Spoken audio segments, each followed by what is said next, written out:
قبطیوں نے جو سلوک کیا تھا بنی اسرائیل کے ساتھ وہ بہت برا سلوک تھا۔ بیٹے قتل کیے اور بیٹیوں کو زندہ چھوڑا، یہ بہت بڑی زیادتی تھی۔ بیٹوں کو قتل کر دینا اور بیٹیوں کو زندہ چھوڑنا، اس سے کیا اذیت جنم لیتی ہے اور کیا مستقبل کے دردناک اور کریناک منظر ظہور پذیر ہوتے ہیں، کوئی بھی عاقل اس سے بے خبر نہیں ہے۔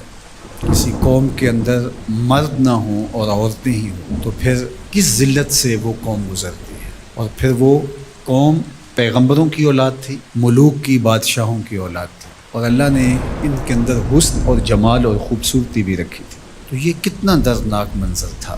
اور یہ بات میں آپ کو بتاؤں کہ فرعون نے بچے قتل کیے تھے، آج بھی ایسا ہوتا ہے، لیکن آج اس قتل کی واردات کو تبدیل کر دیا گیا۔ اکبر الہ آبادی نے کہا تھا، یوں قتل سے بچوں کے وہ بدنام نہ ہوتا، افسوس کہ فرعون کو کالج کی نہ سوجی۔ ہمارے ذہین ترین لوگ اٹھا لیے جاتے ہیں اور ان کو اسکالرشپ کے نام پہ اور مختلف ناموں سے مغرب اچک کے لے جاتا ہے، اور ہمارے پاس یہ بسیں توڑنے والے رہ جاتے ہیں۔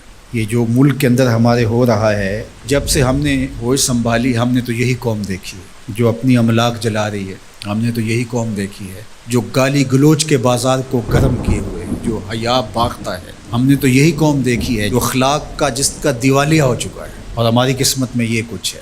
سیاست میں دیکھ لیجئے، مذہب میں دیکھ لیجئے، سرمایہ داری میں دیکھ لیجئے، حکومت میں دیکھ لیجئے، اپوزیشن میں دیکھ لیجئے، ہمیں تو یہی دکھائی دیتا ہے۔ آج ملک کے اندر جو بے چینی ہے، اضطراب ہے، انارکی ہے، جتھے آگ لگا رہے ہیں، فوج کے خلاف نعرے ہیں، سیاستدان آپس میں گتھم گتھا ہیں، یہ جو کچھ ہو رہا ہے، تو قرآن مجید کی ایک آیت مجھے بار بار یاد آتی ہے، الیس منکم رجل رشید، تم میں کوئی بھی سمجھدار آدمی نہیں ہے، کوئی ایک شخص بھی سنجیدہ اور متین نہیں ہے، کوئی ایک بھی رجل رشید نہیں ہے۔ آج اوپر سے لے کر نیچے تک دیکھ لیں، ایوان کی کارروائی ہم دیکھتے ہیں تو کیا وہاں ہوتا ہے؟ کوئی دانش کدہ نظر آتا ہے کہ وہاں کوئی عقل و بینش کی باتیں ہو رہی ہوں؟ ملک میں آگ لگی ہوئی ہے، کوئی بیٹھ کے سوچنے کے لیے تیار نہیں ہے کہ کوئی حل نکالا جائے۔ انارکی پھیلی ہوئی ہے، بے چینی ہے، اضطراب ہے، سرکاری املاک سے لے کر کے نجی املاک تک کوئی بھی محفوظ نہیں، تشدد ہے، افتراق ہے، گالی گلوچ ہے، زبانیں ہیں کہ کیا کہیں۔ الیس منکم رجل رشید، تم میں کوئی بھی سمجھدار آدمی نہیں ہے۔ تو وہ بچوں کا قتل کرتا تھا اور یہاں بچے اچک کے لے لیے جاتے ہیں۔ اتنی صلاحیتیں کس کام آئیں تو اوروں کے کام آئیں، اور فرعون آج تک بدنام ہے کہ وہ قاتل ہے بچوں کا۔ اکبر الہ آبادی نے کہا کہ افسوس کہ فرعون کو کالج کی نہ سوجی، وہ یوں کرتا تو بدنام بھی نہ ہوتا اور داد بھی پاتا، اور جو مقصد تھا وہ بھی اس کا پورا ہوتا۔ اللہ اکبر، یہ کہانی دردناک ہے، لیکن مضمون آگے بڑھانا ہے۔ تو ان کی بیٹیوں کو زندہ چھوڑ دیا جاتا اور بیٹوں کو قتل کر دیا جاتا۔ زندہ چھوڑنا بھی ان کی تذلیل کے لیے، کل جواں ہوں گی تو ان کی تذلیل کریں گے۔